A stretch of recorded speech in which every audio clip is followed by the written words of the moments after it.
ಸತ್ಯವು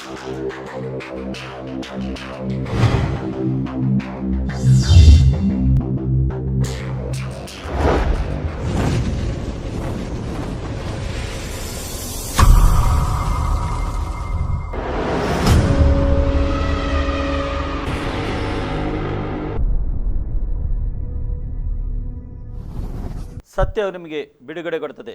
ಈ ಕಾರ್ಯಕ್ರಮದಲ್ಲಿ ಯೇಸು ಕ್ರಿಸ್ತನ ನಾಮದಲ್ಲಿ ನಿಮಗೆಲ್ಲರಿಗೆ ಸ್ವಾಗತಿಸ್ತೇನೆ. ಪ್ರಿಯರೇ, ಈ ಕಾರ್ಯಕ್ರಮ ಮುಖಾಂತರ ದೇವರು ನಿಮಗೆ ಆಶೀರ್ವಾದ ಮಾಡಿದ್ದೇನೆ. ಎಷ್ಟೋ ಸತ್ಯವೇದದ ಸತ್ಯವು ನೀವು ತಿಳ್ಕೊಂಡಿದ್ದೀರಿ. ಇವತ್ತು ನಮ್ಮ ಮಧ್ಯದಲ್ಲಿ ಕೆಮ್ಮಣ್ಣಲ್ಲಿ ಸೇವೆ ಮಾಡುವ ಪಾಸ್ಟರ್ ಫ್ರಾನ್ಸಿಸ್ ಅವರಿದ್ದಾರೆ. ಅಲ್ಲಿ ಅವರು ಆಶ್ರಮ ಕೂಡ ನಡೆಸ್ತಾ ಇದ್ದಾರೆ, ಒಳ್ಳೆಯ ಸೇವೆ ಮಾಡ್ತಾಯಿದ್ದಾರೆ ನಂಬಿಕೆಸ್ಥರಾಗಿ. ಇವತ್ತು ನಮ್ಮ ಮಧ್ಯದಲ್ಲಿ ಇದ್ದಾರೆ ಅವರು. ಅವರಿಗೆ ಯೇಸು ಕ್ರಿಸ್ತನ ನಾಮದಲ್ಲಿ ನಾವು ಸ್ವಾಗತಿಸ್ತೇವೆ. ಇವತ್ತು ನಮ್ಮ ವೀಕ್ಷಕರಿಗೆ ನೀವು ಏನು ಸಂದೇಶ ಕೊಡಲಿಕ್ಕೆ ಬಯಸ್ತೀರಿ? ಯೇಸು ಸ್ವಾಮಿ ಶಿಲುಬೆಯಿಂದ ಮಾತಾಡಿದ 7 ಮಾತುಗಳಲ್ಲಿ 3ನೇ ಮಾತು ನಾವು ಓದಿಕೊಳ್ಳುವ. ಹೌದು. ಯೋಹಾನ ಶುಭ ಸಂದೇಶ 19ನೇ ಅಧ್ಯಾಯ 26ನೇ ವಾಕ್ಯ, 25, 26, 27. 19. John chapter 19, 25, 26, 27. ಯೇಸುವಿನ ಶಿಲುಬೆಯ ಬಳಿಯಲ್ಲಿ ಆತನ ತಾಯಿಯು ಆತನ ತಾಯಿಯ ತಂಗಿಯು ಕ್ಲೋಪನ ಹೆಂಡತಿಯಾದ ಮರಿಯೋಳು, ಮಗ್ದಲಿನದ ಮರಿಯೋಳು ನಿಂತಿದ್ದರು. ಯೇಸು ತನ್ನ ತಾಯಿಯನ್ನು ಹತ್ತಿರದಲ್ಲಿ ನಿಂತಿದ್ದ ತನ್ನ ಪ್ರೀತಿಯ ಶಿಷ್ಯನನ್ನು ನೋಡಿ ತಾಯಿಗೆ, ಅಮ್ಮ, ಇಗೋ ನಿನ್ನ ಮಗನು ಎಂದು ಹೇಳಿದನು. ತರುವಾಯ ಆ ಶಿಷ್ಯನಿಗೆ, ಇಗೋ ನಿನ್ನ ತಾಯಿ ಎಂದು ಹೇಳಿದರು. ಆ ಹೊತ್ತಿನಲ್ಲಿ ಶಿಷ್ಯನು ಆಕೆಯನ್ನು ತನ್ನ ಮನೆಯಲ್ಲಿ ಇಳಿಸಿಕೊಂಡನು. ಆಮೆನ್. 28. ಯೇಸು ಸ್ವಾಮಿ ಸಾಕು. ಯೇಸು ಸ್ವಾಮಿ ಶಿಲುಬೆಯಿಂದ ಮಾತಾಡಿದ 7 ಮಾತುಗಳಲ್ಲಿ ಈ 3ನೇ ಮಾತು, ಇಗೋ ನನ್ನ ತಾಯಿ. ಯೇಸುವಿನ ಪ್ರೀತಿಯ ಶಿಷ್ಯನಿಗೆ ಯೇಸು ಸ್ವಾಮಿ ಶಿಲುಬೆಯಲ್ಲಿ ಮಾತಾಡಿದ 3ನೇ ಮಾತಿನಲ್ಲಿ ಶಿಷ್ಯನಿಗೆ ಹೇಳ್ತಾನೆ, ಇಗೋ ನನ್ನ ತಾಯಿ. ಅಂದರೆ ಯೇಸು ಸ್ವಾಮಿ ಶಿಲುಬೆಯಲ್ಲಿ ತನ್ನ ಪೂರ್ಣ ಕೆಲಸವನ್ನು ಮಾಡಿ, ಸೊ ಈಗ ತಾಯಿಯಿಂದ ಬೇರ್ಪಟ್ಟು ಹೋಗುವಾಗ ಆತನು ತನ್ನ ತಾಯಿಯನ್ನು ಆ ಶಿಷ್ಯನ ಹತ್ರ ಒಪ್ಪಿಸುತ್ತಾನೆ. ಯಾಕೆಂದರೆ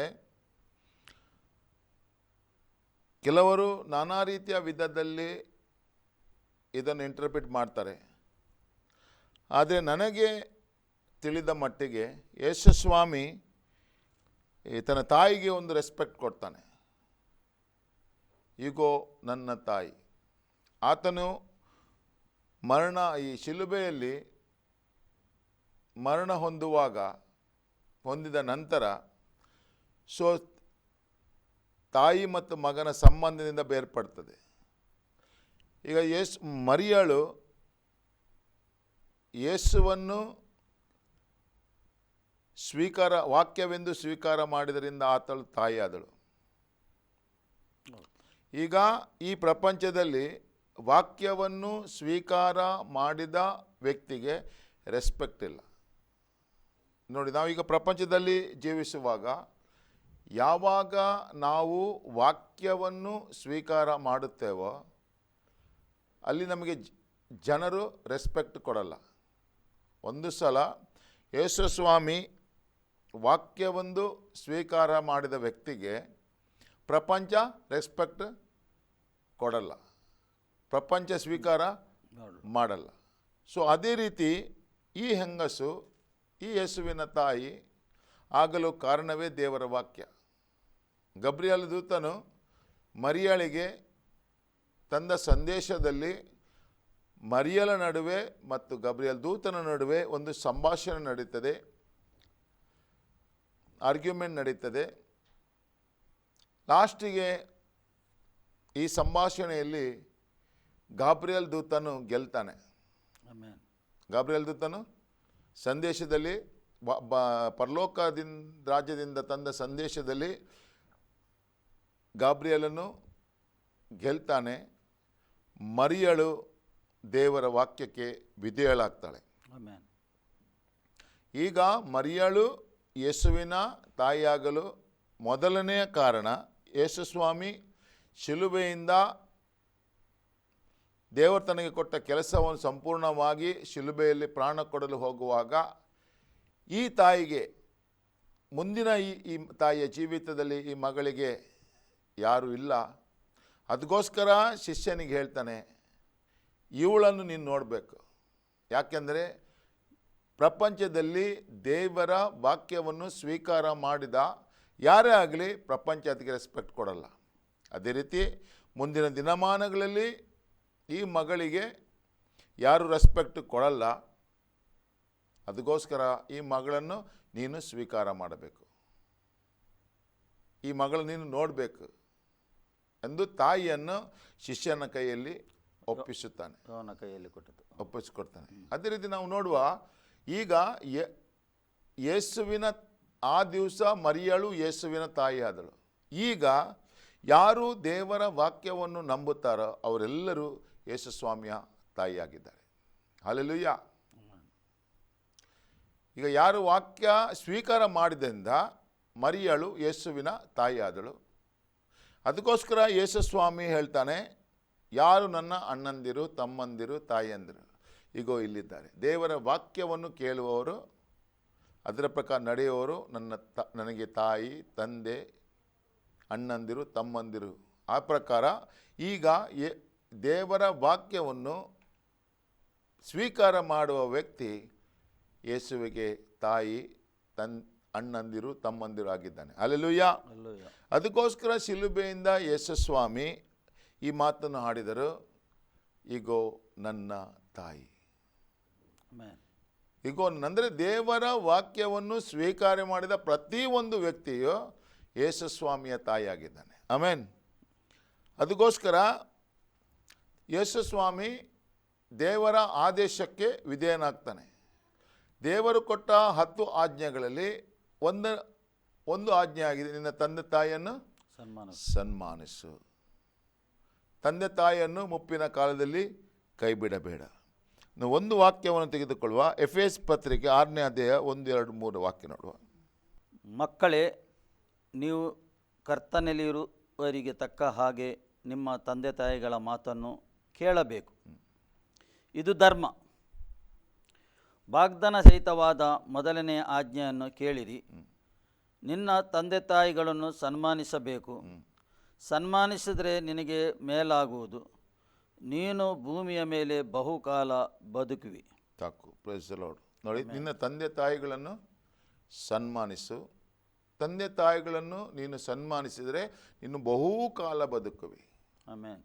ಅದಕ್ಕೋಸ್ಕರ ಯೇಸು ಸ್ವಾಮಿ ಶಿಷ್ಯನಿಗೆ ಹೇಳಿದ, ದೇವರ ಆಜ್ಞೆಯನ್ನು ಪಾಲಿಸುವುದಕ್ಕೋಸ್ಕರ ಯೇಸು ಸ್ವಾಮಿ ಶಿಲುಬೆಯಿಂದ ತನ್ನ ಶಿಷ್ಯನಿಗೆ ಹೇಳ್ತಾನೆ, ಈಗೋ ನನ್ನ ತಾಯಿ. ಯಾಕೆಂದರೆ ತಂದೆ ತಾಯಿಯನ್ನು ರೆಸ್ಪೆಕ್ಟ್ ಕೊಡೋದು ಅದು ದೇವರ ಆಜ್ಞೆಯಾಗಿದೆ. ಯಾವಾಗ ನಾವು ತಂದೆ ತಾಯಿಯನ್ನು ರೆಸ್ಪೆಕ್ಟ್ ಕೊಡ್ತೇವೋ ನಮ್ಮ ಜೀವಿತದಲ್ಲಿ ಬಹುಕಾಲ ನಾವು ಬದುಕುವರಾಗಿದ್ದೇವೆ.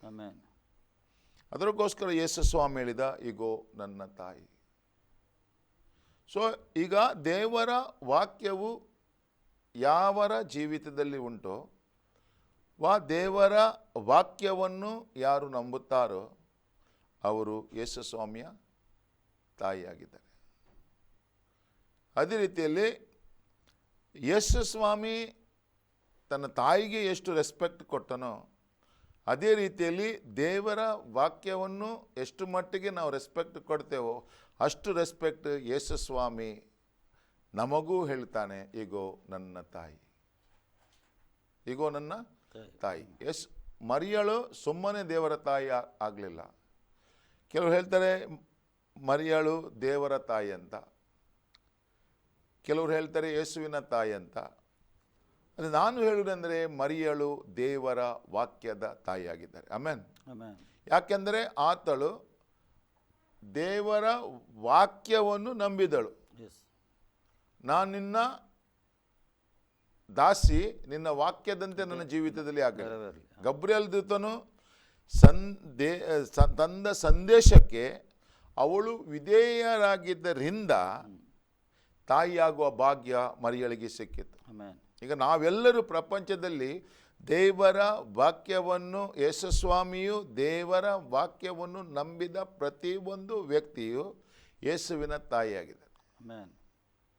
ಅದೇ ರೀತಿಯಲ್ಲಿ ಮರಿಯಳು ಹೇಗೆ ದೇವರ ತಾಯಿಯೋ ಅದೇ ರೀತಿಯಲ್ಲಿ ಯೇಸುಸ್ವಾಮಿ ನಮ್ಮನ್ನು ರೆಸ್ಪೆಕ್ಟ್ ಕೊಡ್ತಾನೆ, ನನ್ನ ತಾಯಿ ಅಂತ. ಆಮೆನ್. ಯಾಕೆಂದರೆ ವಾಕ್ಯಕ್ಕೋಸ್ಕರ ಆಮೆನ್. ವಾಕ್ಯಕ್ಕೋಸ್ಕರ.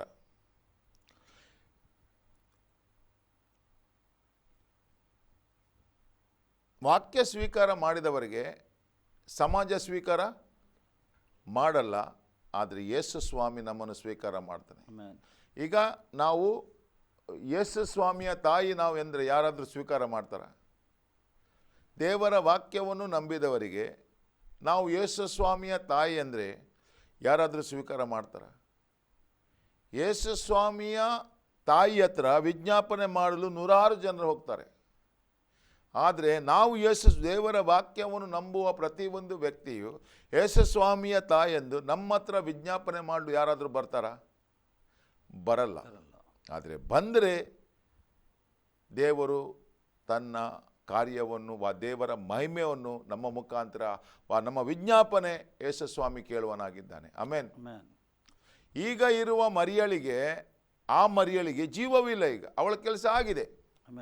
ಈಗ ಮರಿಯಳು ಯಾವ ರೀತಿಯಲ್ಲಿ ಯೇಸುಸ್ವಾಮಿಯನ್ನು ನಂಬಿ, ವಾಕ್ಯವನ್ನು ನಂಬಿ ಯೇಸುಸ್ವಾಮಿಯ ತಾಯಿ ಆದಳು, ಅದೇ ರೀತಿ ದೇವರ ವಾಕ್ಯವನ್ನು ನಂಬುವ ಪ್ರತಿಯೊಂದು ವ್ಯಕ್ತಿಯು, ಪ್ರತಿಯೊಂದು ಸೇವಕನು ಯೇಸುಸ್ವಾಮಿಯ ತಾಯಿಯಾಗಿದ್ದಾನೆ.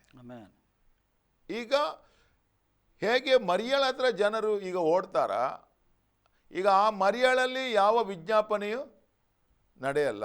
ಈಗ ಯೇಸುಸ್ವಾಮಿಯು ಆ ಮರಿಯಳ ವಿಜ್ಞಾಪನೆಯನ್ನು ಕೇಳಲ್ಲ. ಈಗ ಜೀವದಿಂದ ಇದ್ದು ಯೇಸುಸ್ವಾಮಿಯ ವಾಕ್ಯವನ್ನು ನಂಬಿ, ನಂಬಿಕೆಯ ಮುಖಾಂತರ ಯೇಸುಸ್ವಾಮಿಯ ತಾಯಿ ಯಾರಾಗಿದ್ದಾರೋ ಆ ಪ್ರಾರ್ಥನೆ ಯೇಸುಸ್ವಾಮಿ ಕೇಳುವನಾಗಿದ್ದಾನೆ. ಆಮೆನ್. ಹಲ್ಲೆಲೂಯ. ಅದಕ್ಕೋಸ್ಕರ ತಾಯಿಗೆ ರೆಸ್ಪೆಕ್ಟ್ ಕೊಡಬೇಕಾಗಿದೆ. ದೇವರ ಆಜ್ಞೆಯಲ್ಲಿ 10 ಆಜ್ಞೆಯಲ್ಲಿ ಒಂದು ಆಜ್ಞೆ, ನಿನ್ನ ತಂದೆ ತಾಯಿಗಳನ್ನು ಸನ್ಮಾನಿಸು. ಅದೇ ರೀತಿಯಲ್ಲಿ ಈಗ ದೇವರ ವಾಕ್ಯವನ್ನು ಸ್ವೀಕರಿಸಿದ್ದನು ಇಡೀ ಪ್ರಪಂಚಕ್ಕೆ ತಾಯಿಯಾಗಿದ್ದಾನೆ. ಆತನ ವಿಜ್ಞಾಪನೆಯು ದೇವರು ಕೇಳುವನಾಗಿದ್ದಾನೆ. ನಾವು ಜ್ಞಾನೋಕ್ತಿ 23-22 ಒಂದು ವಾಕ್ಯವನ್ನು ಓದಿಕೊಳ್ಳುವ. ಹೆತ್ತ ತಾಯಿಯ ಮಾತಿಗೆ ಕಿವಿ ಕೊಡು, ಮುಪ್ಪಿನಲ್ಲಿಯೂ ತಾಯಿಯನ್ನು ಅಸಡ್ಡೆ ಮಾಡಬೇಡ. ಹೆತ್ತ ತಂದೆಯ ಮಾತಿಗೆ ಕಿವಿಗೊಡು, ಮುಪ್ಪಿನಲ್ಲಿಯೂ ತಾಯಿಯನ್ನು ಅಸಡ್ಡೆ ಮಾಡಬೇಡ. ಈಗ ಯಾರು ದೇವರ ವಾಕ್ಯವನ್ನು ಸ್ವೀಕರಿಸಿ ಯೇಸುವಿನ ತಾಯಿ ಆಗಿದ್ದಾರ, ಅವರು ಇಡೀ ಪ್ರಪಂಚಕ್ಕೆ ತಾಯಿಯಾಗಿದೆ. ಹಲ್ಲೆಲೂಯ. ಈಗ ವಾಕ್ಯವನ್ನು ಈಗ ಈ ಪ್ರಪಂಚಕ್ಕೆ ಹೇಗೆ ತಾಯಿ ಉಂಟು, ಅದೇ ಆತ್ಮಿಕ ಲೋಕಕ್ಕೆ ವಾಕ್ಯವನ್ನು ಸ್ವೀಕರಿಸಿದ ವ್ಯಕ್ತಿಯು ತಾಯಿಯಾಗಿದ್ದಾನೆ. ಸೊ ಈಗ ಹೆತ್ತ ತಂದೆಯ ಮಾತಿಗೆ ಕಿವಿಗಳು, ಮುಪ್ಪಿನಲ್ಲಿಯೂ ತಾಯಿಯನ್ನು ಅಸಡ್ಡೆ ಮಾಡಬೇಡ. ಹೌದಲ್ವಾ?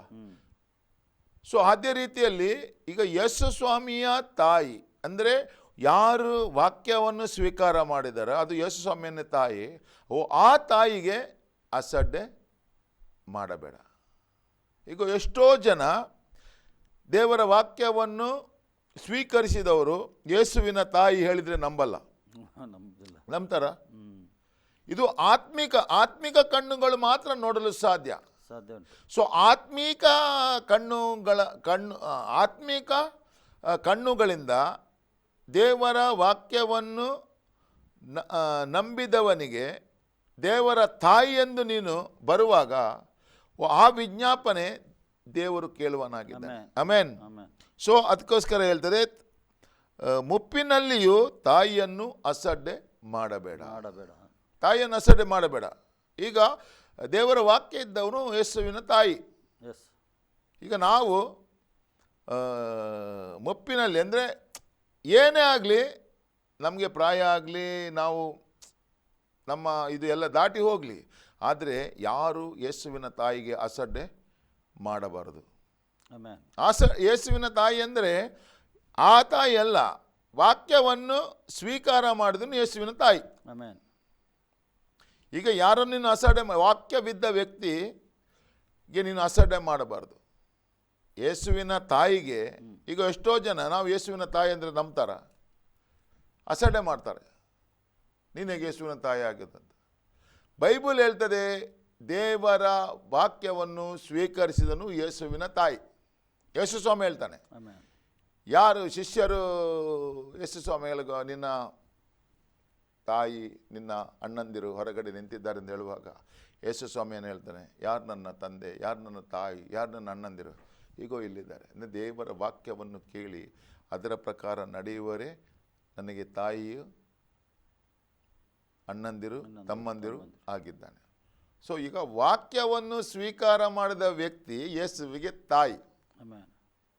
ಈಗ ಯಾವ ಜನರಾದರೂ ಯೇಸುವನ್ನು ವಾಕ್ಯವನ್ನು ಸ್ವೀಕಾರ ಮಾಡಿದವರು ಯೇಸುವಿನ ತಾಯಿ ಎಂದು ಆ ನಂಬಿಕೆಯಿಂದ ಯಾರಾದರೂ ಬರ್ತಾರಾ?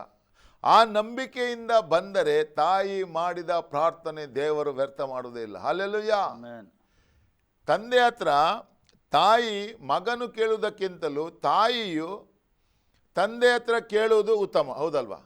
ಅದೇ ರೀತಿಯಲ್ಲಿ ಮಕ್ಕಳು ತಾಯಿ ಹತ್ರ ಕಷ್ಟವನ್ನು ಹೇಳಿ ತಾಯಿಯು ತಂದೆ ಹತ್ರ ವಿಜ್ಞಾಪನೆ ಮಾಡಿದೆ, ಅದು ಬಲ ಉಳ್ಳದು. ಆಮೆನ್.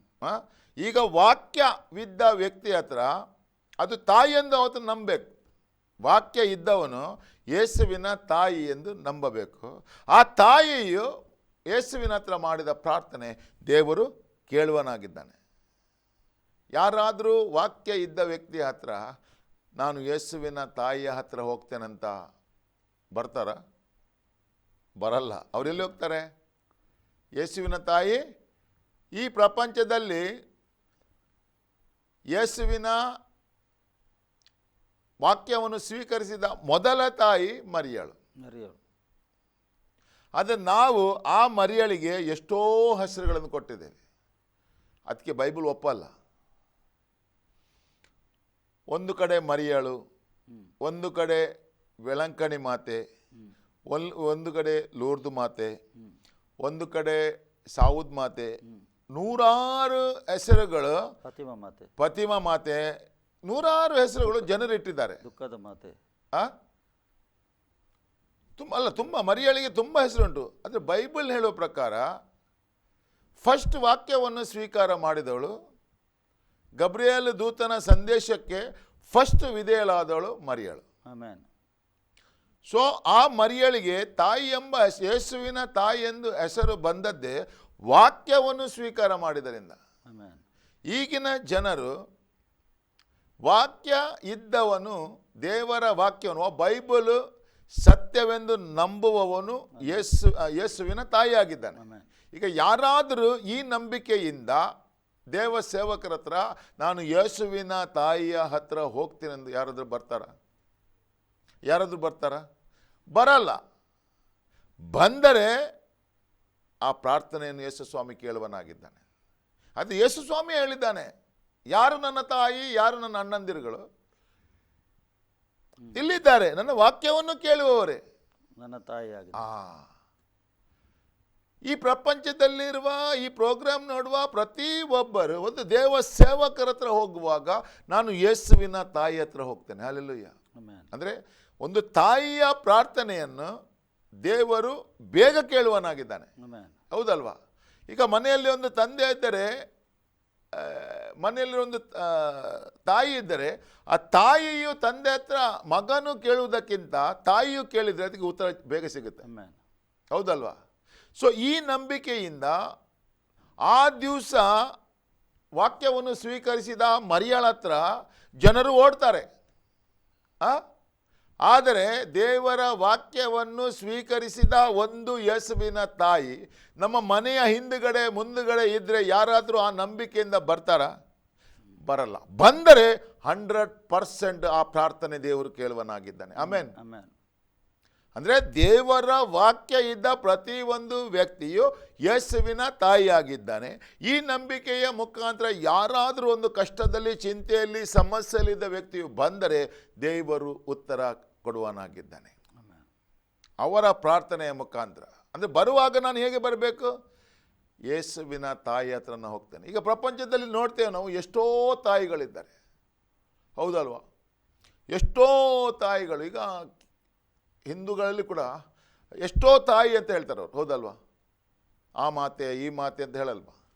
ಅಂದರೆ ತಾಯಿಯ ಪ್ರಾರ್ಥನೆಯನ್ನು ದೇವರು ಬೇಗ ಕೇಳುವನಾಗಿದ್ದಾನೆ. ಅದೇ ರೀತಿಯಲ್ಲಿ ಯೇಸುಸ್ವಾಮಿಯ ತಾಯಿಯ ಪ್ರಾರ್ಥನೆಯನ್ನು ದೇವರು ಬೇಗ ಕೇಳುತ್ತಾನೆ. ಈಗ ಆ ಮರಿಯಳ ಕೆಲಸ ಆಗಿದೆ. ಈಗ ಈ ಟಿ ವಿ ಪ್ರೋಗ್ರಾಮ್ನಲ್ಲಿ ನಾನಾಗಲಿ, ಲಾರೆನ್ಸ್ ಪಾಸ್ಟರ್ ಆಗಲಿ, ನಾವು ಯೇಸುವಿನ ತಾಯಿ ಈಗ, ಯಾಕೆಂದರೆ ವಾಕ್ಯವನ್ನು ಸ್ವೀಕಾರ ಮಾಡಿದೆ. ಸೊ ಯಾರಾದರೂ ನಮ್ಮ ಹತ್ರ ಬಂದು ನಾವು ಯೇಸುವಿನ ತಾಯಿ ಎಂದು ನಮ್ಮ ಹತ್ರ ಕಷ್ಟಗಳು ತೆಗೆದುಕೊಂಡು ಬಂದರೆ ಅವರಿಗೆ 100% ಉತ್ತರ ಗ್ಯಾರಂಟಿ. ತಾಯಿಯ ವಿಜ್ಞಾಪನೆ ಮಗ ಎಂದು ತಿರಸ್ಕಾರ ಮಾಡಲ್ಲ. ತಾಯಿಯ ವಿಜ್ಞಾಪನೆ ಮಗ ಎಂದು. ಈಗ ಯಾರಾದರೂ ಒಂದು ದೊಡ್ಡ ಕಂಪನಿಯ ಒಂದು ಮಾಲೀಕಿದ್ರೆ ಯಾರಾದರೂ ಬಂದು ನಿನ್ನ ಮಗನಿಗೆ ಅಷ್ಟು ದೊಡ್ಡ ಕಂಪನಿ ಉಂಟಲ್ಲ, ನನ್ನ ಮಗನಿಗೆ ಒಂದು ಕೆಲಸ ಕೊಡು ಅಂತ ನಿನ್ನ ಮಗನ ಹತ್ರ ಹೇಳಿದ್ರೆ, ತಾಯಿಯು ಮಗನ ಹತ್ರ ಹೇಳಿದರೆ ಆ ಕಂಪನಿಯಲ್ಲಿ ಅವನಿಗೆ ಗ್ಯಾರಂಟಿ ಕೆಲಸ ಕೊಡಲ್ವಾ? ಹೌದಲ್ವಾ? ನಾನು ಎಷ್ಟೋ ಜನ ನೋಡಿದ್ದೇನೆ, ಫಾರಿನ್ನಲ್ಲಿ ದೊಡ್ಡ ದೊಡ್ಡ ಕಂಪನಿಗಳಿವೆ, ಆದರೆ ಊರಲ್ಲಿ ತಾಯಿ ಇರ್ತಾರೆ, ಹೌದಾ? ಎಷ್ಟೋ ಜನ ಊರಿನವರು ಅವರ ಮಗನಿಗೆ ಒಳ್ಳೆಯ ಒಂದು ಬಿಸ್ನೆಸ್ ಉಂಟಂತ ಒಂದು ನಿಮ್ಮ ಮಗನ ಹತ್ರ ಹೇಳಿ ನನಗೆ ಮಗನಿಗೆ ಒಂದು ಕೆಲಸ ಕೊಡಂದರೆ ಈ ತಾಯಿಯ ಪ್ರಾರ್ಥನೆಯನ್ನು ಮಗನ ಕೇಳ್ತಾನಿಲ್ವಾ? ಉತ್ತರ ಕೊಡ್ತಾನೆ. ಅದೇ ರೀತಿಯಲ್ಲಿ ಒಂದು ದೇವರ ವಾಕ್ಯವನ್ನು ಸ್ವೀಕಾರ ಮಾಡಿದ ಒಂದು ವ್ಯಕ್ತಿ, ಅದು ಯೇಸುವಿನ ತಾಯಿ, ವಾಕ್ಯವನ್ನು ಸ್ವೀಕಾರ ಮಾಡಿದನು ಯೇಸುವಿನ ತಾಯಿ ಆದುದರಿಂದ ಆ ವಾಕ್ಯವನ್ನು ಸ್ವೀಕಾರ ಮಾಡಿದ ವ್ಯಕ್ತಿ ಹತ್ರ ಈ ನಂಬಿಕೆಯಿಂದ ಬಂದರೆ ಅವನು ಮಾಡಿದ ಪ್ರಾರ್ಥನೆ, ಆ ತಾಯಿ ಮಾಡಿದ ಪ್ರಾರ್ಥನೆ ಯೇಸು ಕೇಳುವನಾಗಿದ್ದಾನೆ. Amen, hallelujah.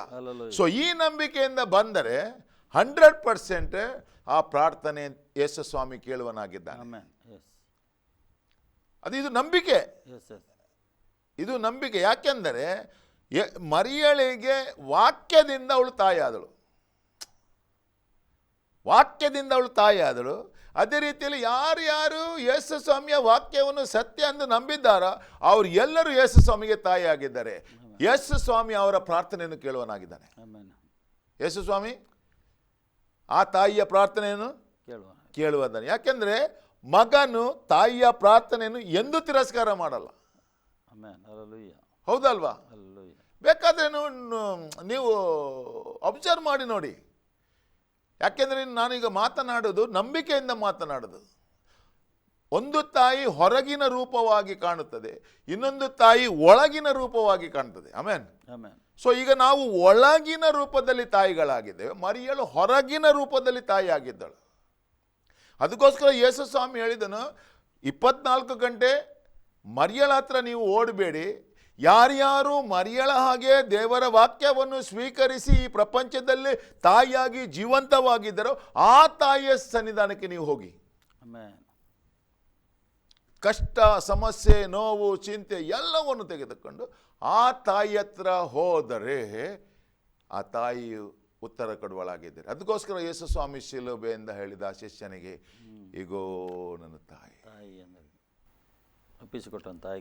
ಇಗೋ ನನ್ನ ತಾಯಿ. ಖಂಡಿತ ಇವು ಅವರು ಸೇವಕರು ಕೊಟ್ಟ ಒಂದು ಪ್ರಕಟಣೆ ನಿಮಗೆ ಅರ್ಥ ಆಯಿತೆಂದು ಬಯಸ್ತೇನೆ. ಏಕೆಂದರೆ ಮರಿಯಳು ಯೇಸುನ ದೇವರ ವಾಕ್ಯವನ್ನು ಸ್ವೀಕಾರ ಮಾಡಿದಳು, ಯೇಸುಗೆ ಸ್ವೀಕಾರ ಮಾಡಿದರು. ಅದೇ ಪ್ರಕಾರ ಯಾರ್ಯಾರು ಯೇಸುಗೆ ಸ್ವೀಕಾರ ಮಾಡಿದ್ದಾರೆ ಅವರು ಮರಿಯರ ಸ್ಥಳದಲ್ಲಿದ್ದಾರೆ. ಅದಕ್ಕೆ ನಿಮಗೆ ಅರ್ಥ ಆಯ್ತು ನಂಬುತ್ತೇನೆ. ಖಂಡಿತವಾಗಿ ವಾಕ್ಯ ನಿಮಗೆ ಬಿಡುಗಡೆ ಕೊಡ್ತದೆ, ಬೇರೆ ಏನು ಬಿಡುಗಡೆ ಕೊಡುವುದಿಲ್ಲ ನಿಮಗೆ. ಅದಕ್ಕೋಸ್ಕರ ಆ ಒಂದು ನಂಬಿಕೆಯಲ್ಲಿ ನೀವು ಇದ್ದರೆ ಖಂಡಿತವಾಗಿ ದೇವರು ನಿಮ್ಮನ್ನು ಆಶೀರ್ವಾದ ಮಾಡ್ತಾನೆ. ನಾವು ಪ್ರಾರ್ಥಿಸುವ. ಪ್ರೀತಿ ಸ್ವರೂಪನಾದ ತಂದೆಯಾದವನಿಗೆ ಸ್ತೋತ್ರ. ನಿನ್ನ ಪ್ರೀತಿ, ನಿನ್ನ ಕೃಪೆ, ಕರುಣೆಗಾಗಿ ಸ್ತೋತ್ರ. ನಿನ್ನ ಮಕ್ಕಳಿಗೆ ನೀನು ಮುಟ್ಟಬೇಕಂದು ನಾನು ಪ್ರಾರ್ಥನೆ ಮಾಡ್ತೀನಿ. ಈ ಸಮಯದಲ್ಲಿ ನಿನ್ನ ಹಸ್ತ ಅವರ ಮೇಲೆ ಇಳಿದು ಬರಬೇಕಂದು ನಾನು ಪ್ರಾರ್ಥನೆ ಮಾಡ್ತೇನೆ. ಈ ಸಮಯದಲ್ಲಿ ಕರ್ತನೇ ಸ್ವಾಮಿ, ಸರಿಯಾದ ಮಾರ್ಗದಲ್ಲಿ ಅವರು ನಡೆಸಬೇಕಂದು ನಾನು ಪ್ರಾರ್ಥನೆ ಮಾಡ್ತೇನೆ. ಈ ಸಮಯದಲ್ಲಿ ನಿನ್ನ ಪರಲೋಕದ ಸಕಲ ಆಶೀರ್ವಾದದಿಂದ ಅವರಿಗೆ ತುಂಬಿಸಬೇಕಂದು ನಾನು ಪ್ರಾರ್ಥನೆ ಮಾಡ್ತೇನೆ. ನಿನ್ನ ವಾಕ್ಯ ಪ್ರಕಾರ ನಡೆಯಲಿಕ್ಕೆ ಅವರಿಗೆ ಸಹಾಯ ಮಾಡಬೇಕಂದು ನಾನು ಪ್ರಾರ್ಥನೆ ಮಾಡ್ತೇನೆ. ಯೇಸು ಕ್ರಿಸ್ತನ ನಾಮದಲ್ಲಿ ತಂದೆ, ಆಮೇನ್. ಈ ಕಾರ್ಯಕ್ರಮ ನೋಡಿದಾಗ ದೇವರು ಒಳ್ಳೆಯದು ಮಾಡಲಿ ಮತ್ತು ನಮ್ಮ ಇನ್ನೊಂದು ಸಂಚಿಕೆ ಬರುವ ತನಕ ನೀವು ಕಾದಿರಿ. ಆಮೇನ್.